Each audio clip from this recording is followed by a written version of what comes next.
शहर के ख्यातिमान डॉक्टर विजयपाल यादव ने अलवर न्यूज से विशेष बातचीत में कहा कि सरकार और डॉक्टरों के बीच समझौता होने के बाद भी मरीज के इलाज पर कोई फर्क नहीं पड़ेगा।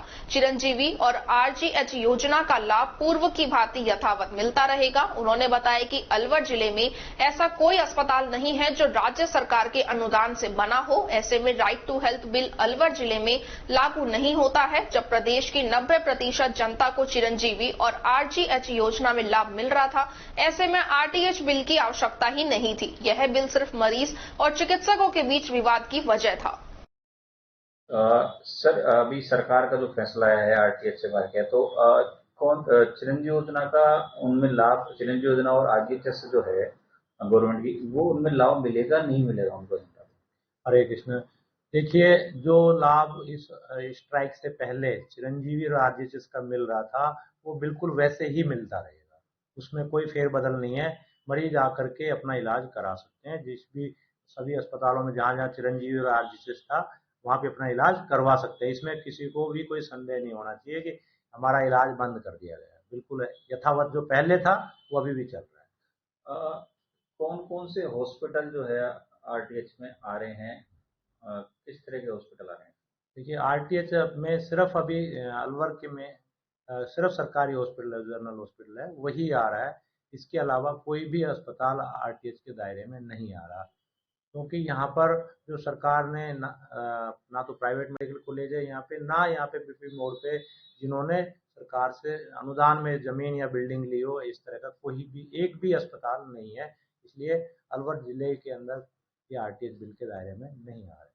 एक दो चैरिटेबल अस्पताल चल रहे हैं, क्या वो भी इस बिल के दायरे में आएंगे? चैरिटेबल जो अस्पताल हैं उन्होंने अपनी बनाई है, उन्होंने कोई अनुदान नहीं लिया सरकार से। सरकार से जो अनुदान लेता है कोई भी जैसे अस्पताल है, वो यदि सरकार से अनुदान लेता है तो उस पर ये लागू होगा।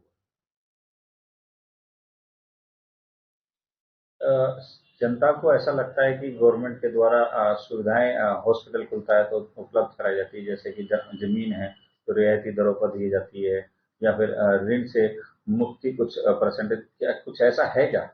हाँ, देखिए, कुछ अस्पताल ऐसे बनाए जो सरकार ने 1 रुपए में जमीन दी, लेकिन इस तरह का अस्पताल अलवर में एक भी नहीं है पहले। और इस पे आरटीएच लागू करने के लिए हमने पहले भी मना नहीं किया था, उसका हमारा बिल्कुल विरोध नहीं था, क्योंकि सरकार ने किसी को यदि फ्री में 1 रुपए में जमीन दी है तो बिल्कुल सरकार का अधिकार बनता है, हम सरकार के साथ हैं। तो लेकिन जैसे किसी भी डॉक्टर ने भी अपने पैसे से जमीन खरीदी है, उसका ईएमआई भर रहा है, ब्याज भर रहा है और सेम रेट पे भर रहा है, दूसरा उसको कोई रियायत नहीं है, तो बस यही लड़ाई थी, और कोई लड़ाई नहीं थी हमारी कि हम पे क्यों लागू किया जाए। एक तरह से व्यापार है, तो व्यापार में आकर के सरकार जैसे राइट टू फूड यदि बिल लेके आती है तो आप इंदिरा रसोई में या अपना कहीं भी फ्री में कितना भी खाना खिलाए ना, किसी को कोई आपत्ति नहीं, पर वो होटल या ढाबे वाले को ये कह करके दबाव नहीं बना सकती कि आप इनको, हम एक कार्ड बना देते हैं, हर व्यक्ति आएगा और आप 5 स्टार होटल में खाना खाएगा। बस इसी तरह की ये बिल था। तो सर, ये बिल लाया किस लिए गया कि अगर गवर्नमेंट ने कर दिया कि 25 लाख रुपए तक का फ्री है, जब सारी चीजें फ्री कर दी हैं तो आरटीएच का बिल का हाँ, मतलब क्या था? ये सबसे, देखिए, ये जनता में भ्रम फैलाने के लिए सबसे बड़ा दिक्कत यही थी, इसी का विरोध कर रहे थे हम। खुद सरकारी आंकड़े थे, हमारे 90% जो राजस्थान की जनता है वो इसके दायरे में आती है, चिरंजीवी और आरजीएच के दायरे में आती है। जब आपको 90% जनता को फ्री ट्रीटमेंट मिल रहा था तो ये आरटीएच क्यों लाया? केवल और केवल इससे डॉक्टर और पेशेंट के बीच विवाद बढ़ता, इसके अलावा कुछ भी नहीं होता, कुछ भी नहीं होता। इसी को रोकने के लिए हमने ये इतनी बड़ी स्ट्राइक करनी पड़ी।